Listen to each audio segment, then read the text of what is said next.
नमस्कार दोस्तों, मेरा नाम है भालचंद्र। ब्रह्मांड सिद्धास्त्र में आप सभी का स्वागत है। आज के इस वीडियो में हम चर्चा करेंगे कर्क राशि का फरवरी 2022 का संपूर्ण राशिफल। कैसे होंगे ग्रह योग, कैसे होंगे ग्रहों के राशांतर और वो आपके राशि पर किस प्रकार से प्रभाव करने वाले हैं। कौन से निर्णय आपको लेने हैं, कौन से निर्णय आपको टालने हैं, आपके जीवन का ऐसा कौन सा क्षेत्र है जो कि सबसे ज्यादा कंपित होने वाला है, सभी के बारे में चर्चा इस वीडियो में हम करने वाले हैं। अपना ये जो चैनल है ब्रह्मांड सिद्धि एस्ट्रो, इस चैनल पर मेष राशि से लेकर मीन राशि तक की जो सभी 12 राशियां हैं, इन सभी 12 राशियों का फरवरी 2022 का राशिफल क्या होगा, इस विषय पर वीडियो अपलोड हो रहे हैं। आप उसका आनंद जरूर लीजिए। तो आज के इस वीडियो में हम चर्चा करेंगे कर्क राशि का फरवरी 2022 का संपूर्ण राशिफल। शुरुआत हम ग्रहों से करेंगे। सबसे पहले हम सूर्य के बारे में चर्चा करेंगे। सूर्य जो ग्रह है ये आपके राशि का द्वितीयेश भी है और वह आपके सप्तम भाव में भ्रमण कर रहा है। दिनांक 13 तारीख के बाद यह जो सूर्य है ये सूर्य आपके अष्टम भाव में भ्रमण करेगा। तो यहाँ पर दो तीन बातें हैं वो जान लेना काफी ज्यादा आवश्यक होगा। पिछले 15 से 20 दिनों से आपके जो वैवाहिक जोड़ीदार है उनके तबीयत के बारे में छोटे मोटे प्रॉब्लम या कॉम्प्लिकेशंस आपको दिखाई दे रहे हैं। तो करीबन 13-14 तारीख के बाद ये जो बातें हैं वो काफी मायनों में नॉर्मल होते हुए नजर आएंगी। लेकिन 13-14 तारीख के बाद एक जो बात है उसके ऊपर थोड़ा सा ध्यान देना ज्यादा आवश्यक होगा। करीबन 14 तारीख के बाद किसी भी प्रकार के महत्वपूर्ण इन्वेस्टमेंट बिल्कुल भी नहीं करना, क्योंकि जो भी आप इन्वेस्टमेंट करोगे उसके संदर्भ में आपको अगर आपको पूरी तरह से मालूमात हो, वैसे देखी जाए तो आपकी जो राशि है वो काफ़ी प्रैक्टिकल है, काफ़ी सोच समझ कर डिसीजन लेती है।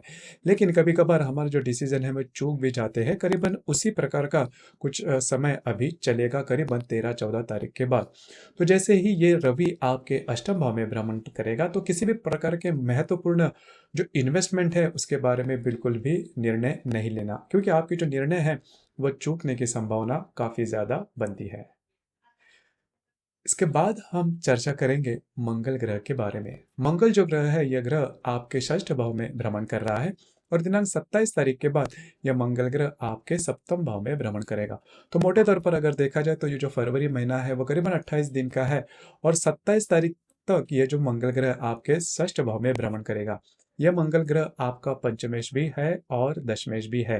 तो यहाँ पर दो तीन बातें हैं, जान लेना काफी ज्यादा आवश्यक होगा, क्योंकि ये जो मंगल का भ्रमण आपके षष्ठ भाव में होगा वो आपके स्वास्थ्य के बारे में प्रॉब्लम कॉम्प्लिकेशंस क्रिएट कर सकता है। देखिए, अगर आपकी कुछ मेडिकल हिस्ट्री है या फिर अगर आप किसी व्याधि से ग्रसित हो तो उसके कुछ लक्षण इस कालावधि में, मतलब ये संपूर्ण महीने में दिखने की संभावना काफी ज्यादा बनती है।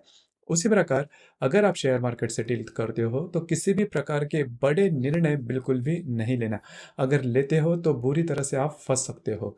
उसी प्रकार अगर आप किसी के रिलेशनशिप में हैं तो वहां पर भी छोटी मोटी बातों को लेकर तकरार हो सकती है। तो ध्यान रखिए, ये जो सभी बातें हैं आपको ध्यान में रखना बहुत ही ज्यादा आवश्यक होगा।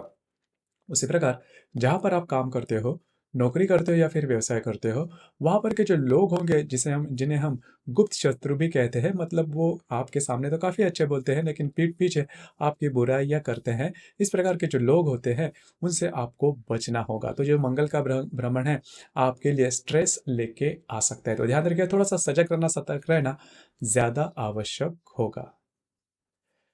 इसके बाद हम चर्चा करेंगे बुध ग्रह के बारे में। बुध जो ग्रह है यह बुध ग्रह आपके सप्तम भाव में भ्रमण कर रहा है और 4 तारीख के बाद जो कि वक्री था वो मार्गस्थ होने जा रहा है।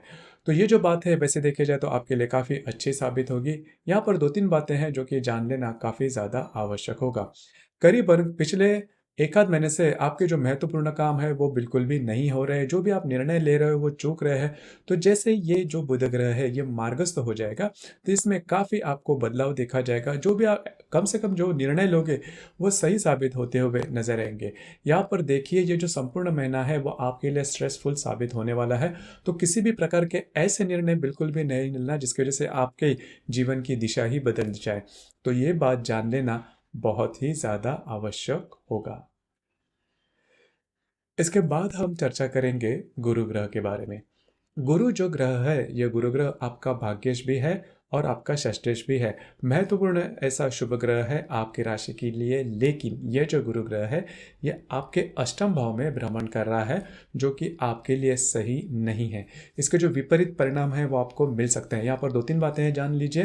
पहले सबसे महत्वपूर्ण बात, सेहत के ऊपर ध्यान रखना बहुत ही ज़्यादा आवश्यक होगा। सेहत के बारे में कुछ प्रॉब्लम कॉम्प्लिकेशंस आपको आ सकते हैं, जैसे कि मैंने मंगल ग्रह के बारे में कहा था, उसी प्रकार से मैं यहाँ पर भी कहना चाहूँगा कि सेहत के बारे में ध्यान रखना काफ़ी ज़्यादा आवश्यक होगा। ट्रस्ट वर्दी, वैसे देखा जाए तो आपका जो नेचर है वो ट्रस्ट वर्दी थोड़ा इमोशनल है, तो इमोशन के चलते हुए आप सामने वाले व्यक्ति पर विश्वास कर देते हो। लेकिन यह जो संपूर्ण महीना है इसमें किसी भी प्रकार के विश्वास किसी व्यक्ति पर नहीं करना जिसके बारे में आपको ज़्यादा मालूमात नहीं है। तो ध्यान रखिए, नहीं तो ये जो विश्वास है आपके लिए प्रॉब्लम कर सकता है। तो यह बात आपको समझ लेनी ज़्यादा आवश्यक होगी। उसी प्रकार यह जो गुरु है, यह गुरु ग्रह पंचम दृष्टि से आपके व्यय भाव को देख रहा है, सप्तम दृष्टि से आपके द्वितीय भाव को देख रहा है, और नवम दृष्टि से यह गुरु ग्रह आपके चतुर्थ भाव को देख रहा है। ध्यान रखिए, जो गुरु का भ्रमण है करीबन अप्रैल 21 तक आपके अष्टम भाव में भ्रमण करेगा। तो तब तक किसी भी प्रकार के ऋण बिल्कुल भी नहीं लेना। आपको लग सकता है कि कई आपके जो काम है वो ऋण के कारण अटक रहे हैं, वो पूरे नहीं हो पा रहे हैं, लेकिन इसके दरमियान अगर आप ऋण लेते हो तो उसका खामियाजा आपको भुगतना पड़ सकता है। हालांकि जो गुरु है उसका जो भ्रमण जब आपके भाग्य भाव में होगा अप्रैल के बाद, तो वो आपके लिए शुभ फलदायी होगा। लेकिन आज से कम 2 से 2.5 महीने तो है, जिसकी वजह से आपको बड़े निर्णय इसके संदर्भ में बिल्कुल भी नहीं लेना है। तो ये बात आपको जान लेनी काफ़ी ज़्यादा आवश्यक होगी। इसके बाद हम चर्चा करेंगे शुक्र ग्रह के बारे में। शुक्र जो ग्रह है, ये शुक्र ग्रह आपके षष्ठ भाव में भ्रमण कर रहा है, और दिनांक 28 तारीख के बाद ये शुक्र ग्रह आपके सप्तम भाव में भ्रमण करेगा। यह जो शुक्र ग्रह है, यह शुक्र ग्रह आपका चतुर्थेश भी है और लाभेश भी है। देखिए, फिर से यहाँ पर आपको पैसे के मामले में किल्लत आ सकती है। उसी प्रकार आपके जो मित्र परिवार है उनके साथ भी छोटी मोटी बातों को लेकर तकरार हो सकती है। उसी प्रकार आपके घर के लोग हैं उनके साथ भी छोटी मोटी बातों को लेकर प्रॉब्लम कॉम्प्लिकेशन हो सकते हैं, या फिर आपके घर में जो महिला सदस्य है उनके स्वास्थ्य के बारे में भी छोटे मोटे प्रॉब्लम कॉम्प्लिकेशन आ सकते हैं। तो ध्यान रखिए, ये जो संपूर्ण महीना है आपको काफ़ी ज़्यादा सजग रहना ज़्यादा आवश्यक होगा। इसके बाद हम चर्चा करेंगे शनि ग्रह के बारे में। शनि जो ग्रह है, यह शनि ग्रह आपके सप्तम भाव में भ्रमण कर रहा है, स्वयं के राशि में भ्रमण कर रहा है। अब ये जो बात है आपके लिए सकारात्मक होगी। मतलब शनि का जो भ्रमण है, यद्यपि शनि जो ग्रह है वह आपके राशि के लिए अशुभ परिणामी है, लेकिन वह स्वयं के स्थान पर स्वयं के राशि में भ्रमण कर रहा है। इस वजह से वो आपके लिए शुभ फलदायी होगा। कम से कम अगर आपका विवाह हुआ है तो आपके जो वैवाहिक जोड़ीदार है उनके साथ आपकी जो हारमोनी है वो काफ़ी अच्छी देखी जाएगी। इसके पहले आपने देखा होगा कि आपके जो वैवाहिक जोड़ीदार है उनके साथ आपकी ज़्यादा नहीं जम रही थी, वो आपके ऊपर हावी हो रहे थे, लेकिन शनि का जो भ्रमण है आपके लिए शुभ फलदायी साबित होगा। तो ये थे जो ग्रह है उसके जो परिणाम है वो आपको किस तरह से, इसके जो प्रॉब्लम है या फिर उससे आपको किस प्रकार के परिणाम मिल सकते हैं। अब हम चर्चा करेंगे ग्रह योगों के बारे में। ग्रह योगों के जो परिणाम होते हैं वो 2-3 दिनों के लिए होते हैं, लेकिन वो मिलते ज़रूर है। तो सबसे पहले दिनांक 4 तारीख को रवि और शनि की युति होने जा रही है आपके सप्तम भाव में। तो करीबन 2, 3, 4, 5 इन 4 दिनों में आपको 2-3 बातें हैं वो ध्यान में लेना ज़्यादा आवश्यक होगा। पहली सबसे महत्वपूर्ण बात, अगर आपका विवाह हुआ है तो आपके जो वैवाहिक जोड़ीदार है उनके स्वास्थ्य के बारे में प्रॉब्लम कॉम्प्लिकेशंस हो सकते हैं, या फिर उनके लिए आपको कुछ खर्चे वगैरह करने पड़ सकते हैं, जिसकी वजह से आपकी जो राशि है वो खर्चे करने में थोड़ी पीछे होती है, थोड़ी प्रैक्टिकल होती है। लेकिन कभी कभार परिस्थिति ऐसी आ जाती है कि आपको वो करने पड़ते हैं, तो उसी का अनुभव आपको इन दिनों में हो सकता है। उसी प्रकार जो मंगल आपके षष्ठ भाव में भ्रमण कर रहा है उसके साथ आपके दशम भाव का जो हर्षल है वह नव पंचम योग यानी कि त्रिकोण योग करने जा रहा है, और यह जो योग है वो 8 तारीख को होने जा रहा है, और इसका जो प्रभाव है वो देखा जाएगा करीबन 7, 8, 9, 10, मतलब इन 4 दिनों में यह जो ग्रह योग है इसका प्रभाव देखा जाएगा। लेकिन इसका जो परिणाम है वो काफी शुभ फलदायी आपको मिल सकता है। पहले सबसे महत्वपूर्ण बात, अगर आप जॉबलेस हो तो आपको जॉब मिलने की संभावना काफ़ी ज़्यादा बनती है। उसी प्रकार अगर किसी कारण आपके रिलेशनशिप में जो व्यक्ति है उनके साथ छोटी-मोटी बातों को लेकर या फिर कोई तकरार हुई है, तो वो पूरी तरह से नॉर्मल होने की संभावना काफ़ी ज़्यादा बनती है। इन दिनों में आपको अगर आप शेयर मार्केट में इन्वेस्ट करते हो, तो उससे भी कुछ अच्छे लाभ हो सकते हैं। लेकिन शुरुआत में जैसे मैंने कहा कि यह जो संपूर्ण महीना है फरवरी का, बड़ी इन्वेस्टमेंट बिल्कुल भी नहीं करना। इसके बाद शनि शुक्र और मंगल की युति होने जा रही है आपके षष्ठ भाव में। तो यहाँ पर दो तीन बातें हैं, जान लेना बहुत ज़्यादा आवश्यक है। और ये जो युति है वो 16 तारीख को होने वाली है, और इस युति का जो प्रभाव है वह देखा जाएगा 15, 16, 17 तारीख को, मतलब 3 दिन में यह जो युति है उसका जो प्रभाव है देखा जाएगा। इन दिनों में किसी भी प्रकार के बड़े रिस्क बिल्कुल भी नहीं लेना। उसी प्रकार आपके जो मित्र परिवार है उनके साथ भी थोड़ा सा सजग रहना। अगर उन्होंने किसी प्रकार के आपके पास डिमांड की है तो थोड़ा सा सोच समझ कर उसके ऊपर डिसीजन लेना ज़्यादा आवश्यक होगा। खास करके जहाँ पर आप काम करते हो, नौकरी करते हो या फिर व्यवसाय करते हो, वहाँ पर के जो सहकर्मी होंगे, जो महिला वर्ग होंगे, उनसे भी थोड़ा सा आपको बचकर रहना ज़्यादा आवश्यक होगा।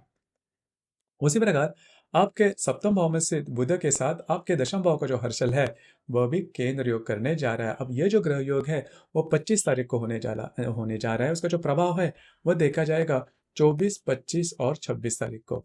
तो यहाँ पर ये जो 3 दिन है, ध्यान रखिए किसी भी प्रकार के लीगल डॉक्यूमेंटेशन के बारे में काम है या फिर किसी को कोई कमिटमेंट करनी है, प्रोमिसेस करनी है, बिल्कुल भी नहीं करना। ऐसे डिसीजन जिसकी वजह से आपकी लाइफ, आपका जो जीवन है वो बदल सकता है, रिस्क जिसमें इन्वॉल्व है, इसके बारे में आपको पता नहीं है, अज्ञात में अगर आप डिसीजन ले रहे हो तो ध्यान रखिए किसी भी प्रकार के महत्वपूर्ण डिसीजन 24, 25 और 26 तारीख को बिल्कुल भी नहीं लेना। आपके जो वैवाहिक जोड़ीदार है उनके स्वास्थ्य के बारे में भी छोटी मोटी बातें हो सकती है, तो थोड़ा सा सजग रहना ज़्यादा आवश्यक होगा। उसी प्रकार इस महीने की जो अमावस्या है वो 1 तारीख को होने जा रही है, और जो पूर्णिमा है वो 16 तारीख को होने जा रही है। अमावस्या और पूर्णिमा के जो दिन होते हैं उसमें आपको थोड़ा-सा सजग रहना आवश्यक होता है, क्योंकि होता क्या है कि पृथ्वी के प्रति सूर्य और चंद्रमा का जो आकर्षण होता है वो काफ़ी ज़्यादा देखा जाता है। इस वजह से हमारी जो भावनाएँ होती है वो काफ़ी ज़्यादा प्रदीप्त हो जाती है, और ज जैसे ही आपकी ये भावनाएँ ज़्यादा प्रदीप्त हो तो आपकी जो डिसीजन है भावनाओं में बहकर चूकने की भी संभावना ज़्यादा बनती है, क्योंकि आपकी जो राशि है वो चंद्रमा की राशि है, और यह चंद्रमा बहुत ज़्यादा भावनाशील होता है, मन का कारक होता है। इस वजह से खास करके आपके राशि के लिए, मतलब जो सभी 12 राशियां हैं उनमें आपकी राशि के लिए, मतलब कर्क राशि के लिए ये बात जान लेना बहुत ज़्यादा आवश्यक है कि पूर्णिमा और अमावस्या के दिन किसी भी प्रकार के महत्वपूर्ण डिसीजन नहीं लेना, कमिटमेंट नहीं करना, प्रॉमिसेस नहीं करना, किसी भी प्रकार के विवादों में नहीं जाना। आपने वैसे भी देखा होगा कि पूर्णिमा और अमावस्या के बीच या फिर पूर्णिमा या फिर अमावस्या के दिनों में आपकी जो मानसिकता है उसमें काफ़ी ज़्यादा बदलाव देखा जाता है। तो बात यही होती है कि आपकी राशि का जो स्वामी है वो चंद्रमा है, जो कि मन का कारक है। तो दोस्तों, ये था कर्क राशि का फरवरी 2022 का संपूर्ण राशिफल। आपको ये राशिफल कैसे लगा, आपने अनुभव किस प्रकार से किया, नीचे कमेंट बॉक्स में ज़रूर कमेंट करना। और अपना जो चैनल है ब्रह्मांड सिद्धि एस्ट्रो, इसे भी लाइक, शेयर और सब्सक्राइब जरूर करना। धन्यवाद।